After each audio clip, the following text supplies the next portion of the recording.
संतोष देशमुख हत्या प्रकरणातील आरोपी कृष्ण आंधळे हा अजूनही फरार असून त्याचा शोध घेतला जातोय। भाजप आमदार सुरेश धस यांनी पुन्हा एकदा कृष्ण आंधळेबाबत नवा दावा केलेला आहे। बातमी सविस्तर पाहूया। त्याआधी तुम्ही HPN मराठी न्यूज चॅनल पहिल्यांदाच पाहत असाल आणि अजूनही चॅनलला सबस्क्राइब केलं नसेल तर नक्की सबस्क्राइब करा, जेणेकरून आमचे अपडेट्स लवकरात लवकर तुमच्यापर्यंत पोहोचतील। बीडमधील मसाजोगचे सरपंच संतोष देशमुख यांच्या हत्या प्रकरणाला 2 महिने उलटून गेलेत। संतोष देशमुख हत्या प्रकरणातील आरोपी कृष्ण आंधळे हा अजूनही फरार असून त्याचा शोध घेतला जातोय। भाजप आमदार सुरेश धस यांनी पुन्हा एकदा कृष्ण आंधळेबाबत नवा दावा केलेला आहे। आज सकाळी नाशिकमध्ये बोलताना आमदार सुरेश धस यांनी संतोष देशमुख प्रकरणावर भाष्य केलंय। परळीत वाल्मिक कराड आणि त्याच्या पिल्लावाळीमुळे परळीतून जवळपास 500 व्यापारी शहर सोडून गेले होते। लोकांची घरे पाडून तिकडे स्वतःची मालकी प्रस्थापित करायची, पण वाल्मिक कराड आणि त्याच्या गुंडांना अटक झाल्यानं परळीतील जनतेनं आणि व्यापाऱ्यांनी सुटकेचा निश्वास टाकला असल्याचं सुरेश धस यांनी म्हटलंय। संतोष देशमुख हत्या प्रकरणावर बोलताना सुरेश धस यांनी म्हटलंय की तपासामध्ये SIT आता आकापर्यंत पोहोचली आहे। आकाच्या पुढे तपास गेल्यावर पाहू, असं सूचक वक्तव्य त्यांनी केलंय।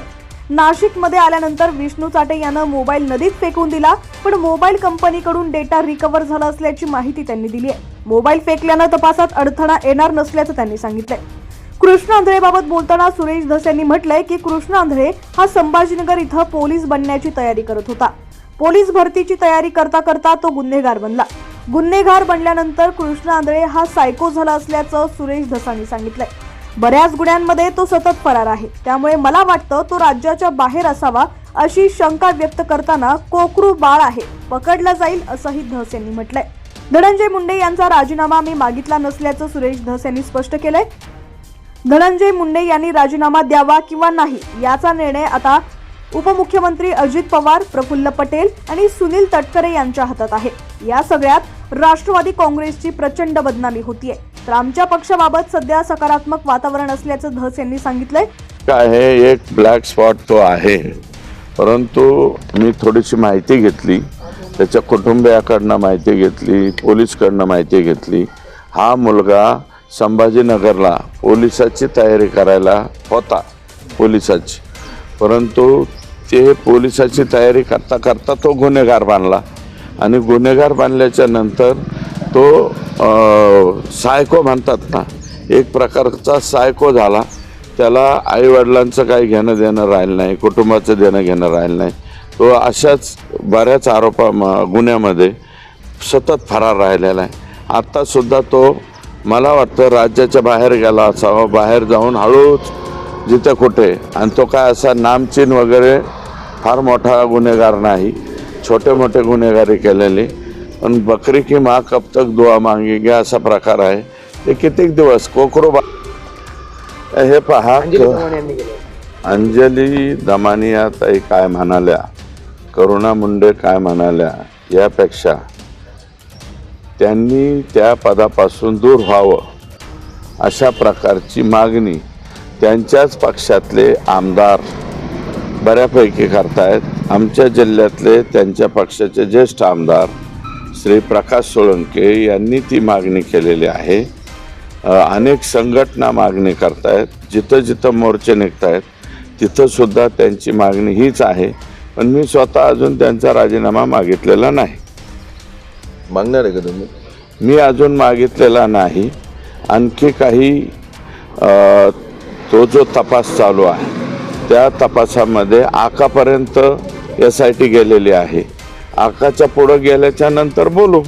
2 महिने झाले पण आरोपी जी मागणी करताय ती जवळपास पूर्ण होते आहे। आता फक्त तुम्ही म्हणताय की अजून राजीनामा त्यांचा मागितलेला नाहीये, तुम्ही राजीनामा मागता क्षणी त्यांचा राजीनामा होईल का?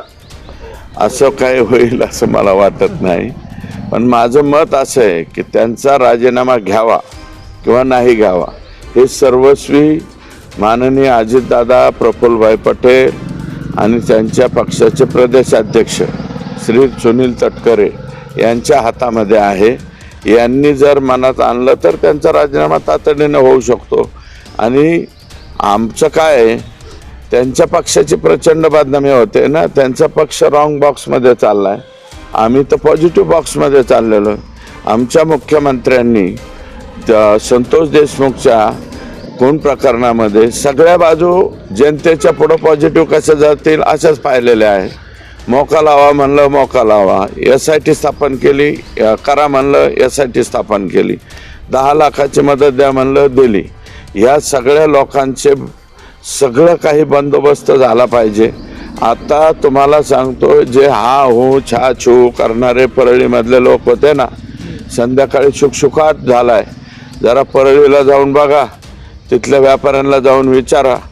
सुटकेचा एक निश्वास तिथल्या लोकांनी टाकलाय. अन्यथा या सगळ्या गुंडांच्या दबावामध्ये लोकांना राहावं लागत होतं.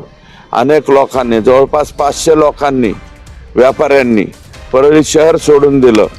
घरदार धन दौलत सगळं सोडून, यांच्यात त्रासाला कंटाळून 500 लोक परळी शहर सोडून गेलेले आहे.